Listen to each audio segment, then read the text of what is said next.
श्लोक 41। व्यवसायात्मिका बुद्धिरिके कुरुनंदन बहुशाखा ह्यनंताश्च बुद्धयो व्यवसायिनाम। इसका अनुवाद है, जो इस मार्ग पर चलते हैं वे प्रयोजन में दृढ़ रहते हैं और उनका लक्ष्य भी एक होता है। हे कुरुनंदन, जो दृढ़ प्रतिज्ञ नहीं है उनकी बुद्धि अनेक शाखाओं में विभक्त रहती है। इसका तात्पर्य है, ये दृढ़ श्रद्धा कि कृष्ण भावनामृत द्वारा मनुष्य जीवन की सर्वोच्च सिद्धि प्राप्त कर सकेगा। व्यवसायात्मिका बुद्धि कहलाती है। चैतन्य चरितामृत में कहा गया है, श्रद्धा शब्द एक विश्वास कहे सुदृढ़ निश्चय। कृष्ण भक्ति कैले सर्वकर्म कृत है। श्रद्धा का अर्थ है किसी अलौकिक वस्तु में अटूट विश्वास। जब कोई कृष्ण भावनामृत के कार्यों में लगा होता है तो उसे परिवार, मानवता या राष्ट्रीयता से बांधकर कार्य करने की आवश्यकता नहीं होती। पूर्व में किए गए शुभ अशुभ कर्मों के फल ही उसे सकौम कर्मों में लगाते हैं। जब कोई कृष्ण भावनामृत में संलग्न हो तो उसे अपने कार्यों के शुभ फल के लिए प्रयत्नशील नहीं रहना चाहिए। जब कोई कृष्ण भावनामृत में लीन होता है तो उसके सारे का रया आध्यात्मिक धरातल पर होते हैं, क्योंकि उनमें अच्छे तथा बुरे का द्वैत नहीं रह जाता। कृष्ण भावनामृत की सर्वोच्च सिद्धि देहात्म बुद्धि का त्याग है। कृष्ण भावनामृत की प्रगति के साथ क्रमशः यह अवस्था स्वतः प्राप्त हो जाती है। कृष्ण भावना भावित व्यक्ति का दृढ़ निश्चय ज्ञान पर आधारित है। वासुदेव सर्वम इति स महात्मा सुदुर्लभ। कृष्ण भावना भावित व्यक्ति अत्यंत दुर्लभ जीव है जो भली भांति जानता है कि वासुदेव कृष्ण समस्त प्रकट कारणों के मूल कारण हैं। जिस प्रकार वृक्ष की जड़ सींचने पर स्वतः ही पत्तियों तथा टहनियों में जल पहुंच जाता है, उसी तरह कृष्ण भावना भावित होने पर मनुष्य प्रत्येक प्राणी की अर्थात अपनी, परिवार की, समाज की, मानवता की सर्वोच्च सेवा कर सकता है। यदि मनुष्य के कर्मों से कृष्ण प्रसन्न हो जाएं तो प्रत्येक व्यक्ति संतुष्ट होगा। किंतु कृष्ण भावनामृत में सेवा गुरु के समर्थ निर्देशन में ही ठीक से हो पाती है, क्योंकि गुरु कृष्ण का प्रामाणिक प्रतिनिधि होता है जो शिष्य के स्वभाव से परिचित होता है और उसे कृष्ण भावनामृत की दिशा में कार्य करने के लिए मार्ग दिखा सकता है। अतः कृष्ण भावनामृत में दक्ष होने के लिए मनुष्य को दृढ़ता से कर्म करना होगा और कृष्ण के प्रतिनिधि की आज्ञा का पालन करना होगा। उसे गुरु के उपदेशों को जीवन का लक्ष्य मान लेना होगा। श्री विश्वनाथ चक्रवर्ती ठाकुर ने गुरु की प्रसिद्ध प्रार्थना में उपदेश दिया है, यस्य प्रसादात् भगवत प्रसादो यस्या प्रसादान गति कुत्पी ध्यायंस्तुवंस्तस्य यशस्त्रसंध्यम वंदे गुरो श्री चरणारविंदम। गुरु की तुष्टि से भगवान बड़ी ही प्रसन्न होते हैं। गुरु को प्रसन्न किए बिना कृष्ण भावनामृत के स्तर तक पहुंच पाने की कोई संभावना नहीं रहती। अतः मुझे उनका चिंतन करना चाहिए और दिन में 3 बार उनकी कृपा की याचना करनी चाहिए और अपने गुरु को सादर नमस्कार करना चाहिए। किंतु ये संपूर्ण पद्धति देहात्म बुद्धि से परे सैद्धांतिक रूप में नहीं वरन व्यवहारिक रूप में पूर्ण आत्मज्ञान पर निर्भर करती है। जब सकौम कर्मों से इंद्रिय तृप्ति की कोई संभावना नहीं रहती, जिसका मन दृढ़ नहीं है वही विभिन्न सकौम कर्मों की ओर आकर्षित होता है। श्लोक 42-43। यामिमा पुष्पिता वाचा प्रवदन्त्य विपश्चितः वेद्वादर्ता पार्थ नान्यदस्तीति वादिनः कामात्मानः स्वर्गप्रा जन्मकर्मफल प्रदाम क्रियाविशेष बहुला भोगैश्वर्य गत प्रति। इसका अनुवाद है, अल्पज्ञानी मनुष्य वेदों के उन अलंकारिक शब्दों के प्रति अत्यधिक आसक्त रहते हैं जो स्वर्ग की प्राप्ति, अच्छे जन्म, शक्ति इत्यादि के लिए विविध सकौम कर्म करने की संस्तुति करते हैं। इंद्रिय तृप्ति तथा ऐश्वर्य में जीवन की अभिलाषा के कारण वे कहते हैं कि इससे बका और कुछ नहीं है। इसका तात्पर्य है, साधारणतः सब लोग अत्यंत बुद्धिमान नहीं होते और वे अज्ञान के कारण वेदों के कर्मकांड भाग में बताए गए सकौम कर्मों के प्रति अत्यधिक आसक्त रहते हैं। वे स्वर्ग में जीवन का आनंद उठाने के लिए इंद्रिय तृप्ति कराने वाले प्रस्तावों से अधिक और कुछ नहीं चाहते, जहां मदिरा तथा तरुणियां उपलब्ध हैं और भौतिक ऐश्वर्य सर्वसामान्य है। वेदों में स्वर्गलोक पहुंचने के लिए अनेक यज्ञों की संस्तुति है, जिनमें ज्योतिष टॉम यज्ञ प्रमुख है। वास्तव में वेदों में कहा गया है कि जो स्वर्ग जाना चाहता है उसे ये यज्ञ संपन्न करने चाहिए, और अल्पज्ञानी पुरुष सोचते हैं कि वैदिक ज्ञान का सारा अभिप्राय इतना ही है। ऐसे लोगों के लिए एक कृष्ण भावनामृत के दृढ़ कर्म में स्थित हो पाना अत्यंत कठिन है। जिस प्रकार मूर्ख लोग विषैले वृक्षों के फूलों के प्रति बिना ये जाने कि इस आकर्षण का फल क्या होगा आसक्त रहते हैं, उसी प्रकार अज्ञानी व्यक्ति छोटी ईश्वर्गिक ऐश्वर्य तथा तज्जनित इंद्रिय भोग के प्रति आकृष्ट रहते हैं। वेदों के कर्मकांड भाग में कहा गया है, अपाम सोमृता अभूम तथा अक्षम हवै चातुर्मास्ययाजिन सुकृत भवति। दूसरे शब्दों में, जो ओग चातुर्मास तप करते हैं वे अमर तथा सदा सुखी रहने के लिए सोम रस पीने के अधिकारी हो जाते हैं। यहाँ तक कि इस पृथ्वी में भी कुछ लोग सोम रस के लिए अत्यंत इच्छुक रहते हैं, जिससे वे बलवान बने और इंद्रियत रीपी का सुख पाने में समर्थ हों। ऐसे लोगों को भवबंधन से मुक्ति में कोई श्रद्धा नहीं होती और वे वैदिक यज्ञों की तक भड़क में विशेष आसक्त रहते हैं। वे सामान्यतया विषयी होते हैं और जीवन में स्वर्ग कान नद के अतिरिक्त और कुछ नहीं चाहते। कहा जाता है कि स्वर्ग में नंदन कानन नामक अनेक उद्यान हैं जिनमें दैवी सुंदरी स्त्रियों का संग तथा प्रचुर मात्रा में सोम रस उपलब्ध रहता है। ऐसा शारीरिक सुख निस्संदेह विषयी है। अतः ये लोग वे हैं जो भौतिक जगत के स्वामी बनकर ऐसे भौतिक अस्थायी सुख के प्रति आसक्त हैं। श्लोक 44। भोगैश्वर्य प्रसक्ताना तया चेतसाम व्यवसायात्मिका बुद्धिर समाधो न विधीयते। इसका अनुवाद है, जो लोग इंद्रिय भोग तथा भौतिक ऐश्वर्य के प्रति अत्यधिक आसक्त होने से ऐसी वस्तुओं से मोहग्रस्त हो जाते हैं, उनके मनों में भगवान के प्रति भक्ति का दृढ़ निश्चय नहीं होता। इसका तात्पर्य है, समाधि का अर्थ है स्थिर मन। वैदिक शब्दकोश निरुक्ति के अनुसार सम्यग् आधियतस्मिन्नात्म तत्त्वयाथात्म्यम, जब मन आत्मा को समझने में स्थिर रहता है तो उसे समाधि कहते हैं। जो लोग इंद्रिय भोग में रुचि रखते हैं अथवा जो ऐसी क्षणिक वस्तुओं से मोहग्रस्त हैं, उनके लिए समाधि कभी भी संभव नहीं है। माया के चक्कर में पड़कर वे न्यूनाधिक पतन को प्राप्त होते हैं। श्लोक 45। त्रैगुण्य विषय वेदा निस्त्रैगुण्यो भवार्जुन निर्द्वंद्वो नित्य सत्वस्थो निर्योगक्षेम आत्मवान। इसका अनुवाद है, वेदों में मुख्यतया प्रकृति के तीनों गुणों का वर्णन हुआ है। हे अर्जुन, इन तीनों गुणों से ऊपर उठो। समस्त द्वैतों और लाभ तथा सुरक्षा की सारी चिंताओं से मुक्त होकर आत्मपरायण बनो। इसका तात्पर्य है, सारे भौतिक कार्यों में प्रकृति के तीनों गुणों की क्रियाएं तथा प्रतिक्रियाएं निहित होती हैं। इनका उद्देश्य कर्मफल होता है जो भौतिक जगत में बंधन का कारण है। वेदों में मुख्यतया सकौम कर्मों का वर्णन है जिससे सामान्य जन क्रमशः इंद्रिय तृप्ति के क्षेत्र से उठकर आध्यात्मिक धरातल तक पहुंच सकें। कृष्ण अपने शिष्य तथा मित्र के रूप में अर्जुन को सलाह देते हैं कि वह वेदांत दर्शन के आध्यात्मिक पद तक ऊपर उठे, जिसका प्रारंभ ब्रह्म जिज्ञासा अथवा परम आध्यात्मिकता पर प्रश्नों से होता है। इस भौतिक जगत के सारे प्राणी अपने अस्तित्व के लिए कठिन संघर्ष करते रहते हैं। उनके लिए भगवान ने इस भौतिक जगत की सृष्टि करने के पश्चात वैदिक ज्ञान प्रदान किया जो जीवन यापन तथा भवबंधन से छूटने का उपदेश देता है। जब इंद्रिय तृप्ति के कार्य यथा कर्मकांड समाप्त हो जाते हैं तो उपनिषदों के रूप में भगवत साक्षात्कार का अवसर प्रदान किया जाता है। ये उपनिषद विभिन्न वेदों के अंश हैं, उसी प्रकार जैसे भगवद गीता पंचम वेद महाभारत का एक अंग है। उपनिषदों से आध्यात्मिक जीवन का शुभारंभ होता है। जब तक भौतिक शरीर का अस्तित्व है तब तक भौतिक गुणों की क्रियाएं प्रतिक्रियाएं होती रहती हैं। मनुष्य को चाहिए कि सुख दुख या शीत ग्रीष्म जैसी दैत्यताओं को सहन करना सीखे और इस प्रकार हानि तथा लाभ की चिंता से मुक्त हो जाए।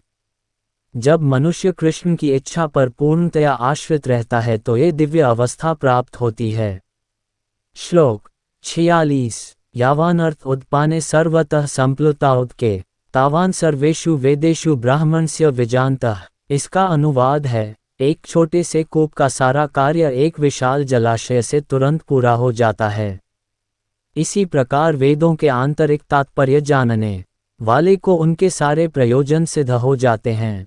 इसका तात्पर्य है, वेदों के कर्मकांड विभाग में वर्णित अनुष्ठानों एवं यज्ञों का ध्येय आत्म साक्षात्कार के क्रमिक विकास को प्रोत्साहित करना है। और आत्मा साक्षात्कार का ध्येय भगवद गीता के 15वें अध्याय में इस प्रकार स्पष्ट किया गया है, वेद अध्ययन का ध्येय जगत के आदि कारण भगवान कृष्ण को जानना है। अतः आत्म साक्षात्कार का अर्थ है कृष्ण को तथा उनके साथ अपने शाश्वत संबंध को समझना। कृष्ण के साथ जीवों के संबंध का भी उल्लेख भगवद गीता के 15वें अध्याय में ही हुआ है।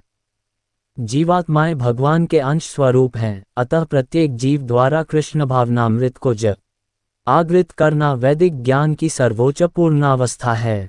श्रीमद् भागवत में इसकी पुष्टि इस प्रकार हुई है, अहो बत श्वपचो तो गरियान यज्जिह्वाग्रे वर्ते नाम तोभ्यम ते पुस्तपस्ते जुहुवु सस्नुरार्या ब्रह्मानुचुर्नाम गृह्णन्ति ये ते। हे प्रभो, आपके पवित्र नाम का जाप करने वाला भले ही चांडाल जैसे निम्न परिवार में क्यों न उत्पन्न हुआ हो, किंतु वह आत्म साक्षात्कार के सर्वोच्च पद पर स्थित होता है। सा व्यक्ति अवश्य ही वैदिक अनुष्ठानों के अनुसार सारी तपस्याएं संपन्न किए होता है और अनेकानेक बार तीर्थ स्थानों में स्नान करके वेदों का अध्ययन किए होता है। ऐसा व्यक्ति आर्य कुल में सर्वश्रेष्ठ माना जाता है। अतः मनुष्य को इतना बुद्धिमान तो होना ही चाहिए कि केवल अनुष्ठानों के प्रति आसक्त न रहकर वेदों के उद्देश्य को समझे और अधिकाधिक इंद्रिय तृप्ति के लिए ही स्वर्गलोक जाने की कामना न करे। इस युग में सामान्य व्यक्ति के लिए न तो वैदिक अनुष्ठानों के समस्त विधि विधानों का पालन करना संभव है और न सारे वेदांत तथा उपनिषदों का सर्वांग अध्ययन कर पाना सहज है। वेदों के उद्देश्य को संपन्न करने के लिए प्रचुर समय, शक्ति, ज्ञान तथा साधन की आवश्यकता होती है। इस युग में ऐसा कर पाना संभव नहीं है, किंतु वैदिक संस्कृति का परम लक्ष्य भगवान नाम कीर्तन द्वारा प्राप्त हो जाता है, जिसकी संस्तुति पतितात्माओं के उद्धारक भगवान चैतन्य द्वारा हुई है। जब चैतन्य से महान वैदिक पंडित प्रकाशानंद सरस्वती ने पूछा कि आप वेदांत दर्शन का अध्ययन न करके एक भावुक की भांति पवित्र नाम का कीर्तन क्यों करते हैं, तो उन्होंने उत्तर दिया कि मेरे गुरु ने मुझे बड़ा मूर्ख समझकर भगवान कृष्ण के नाम का कीर्तन करने की आज्ञा दी। अतः उन्होंने ऐसा ही किया और वे पागल की भांति भावोन्मत्त हो गए। इस कलियुग में अधिकांश जनता मूर्ख है और वे वेदांत दर्शन समझ पाने के लिए पर्याप्त शिक्षित नहीं है। वेदांत दर्शन के परम उद्देश्य की पूर्ति भगवान के पवित्र नाम का कीर्तन करने से हो जाती है। वेदांत वैदिक ज्ञान की पराकाष्ठा है और वेदांत दर्शन के प्रणेता तथा ज्ञाता भगवान कृष्ण हैं। सबसे बड़ा वेदांती तो वह महात्मा है जो भगवान के पवित्र नाम का जप करने में आनंद लेता है। संपूर्ण वैदिक रहस्यवाद का यही चरम उद्देश्य है। श्लोक 47 कर्मण्येवाधिकारस्ते मा फलेषु कदाचन मा कर्मफलहेतुर्भुर्मा ते संगोस्त्व कर्मणि। इसका अनुवाद है, तुम्हें अपना कर्म कर्तव्य करने का अधिकार है, किंतु कर्म के फलों के तुम अधिकारी नहीं हो।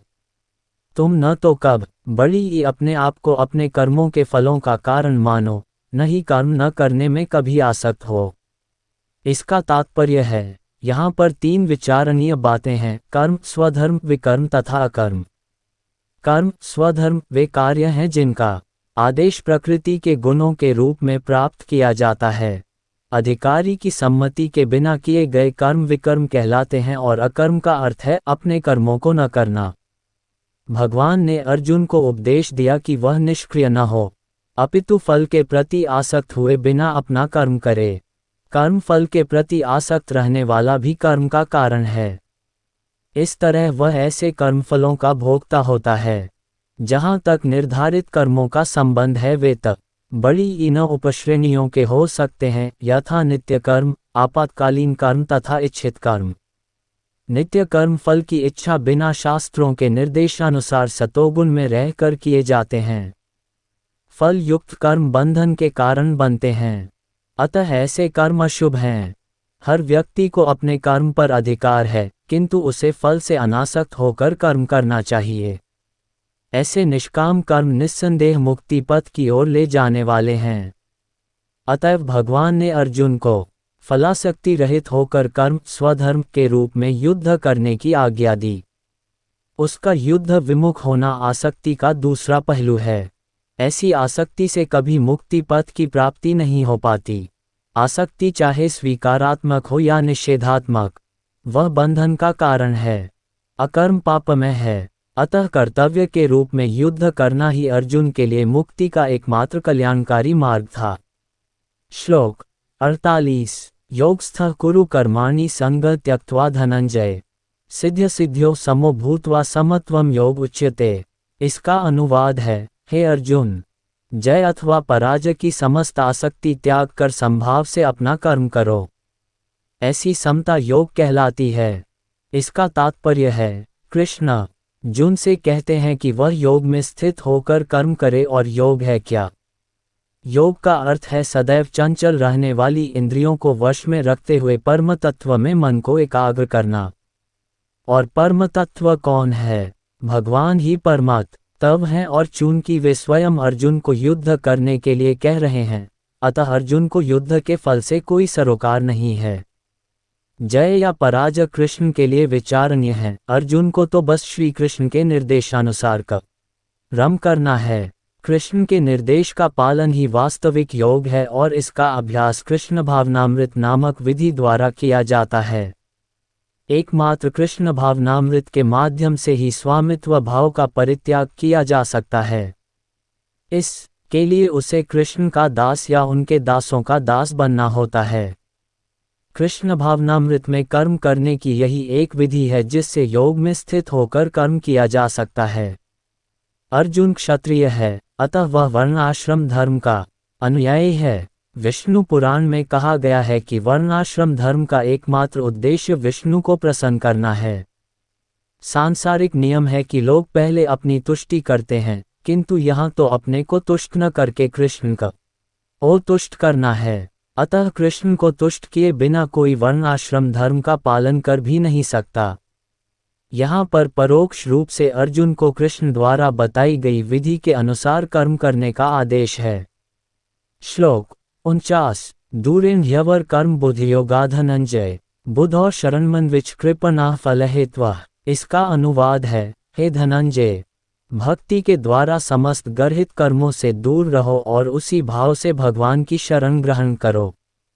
जो व्यक्ति छोटी ही अपने सकौम कर्म फलों को भोगना चाहते हैं, वे कृपण हैं।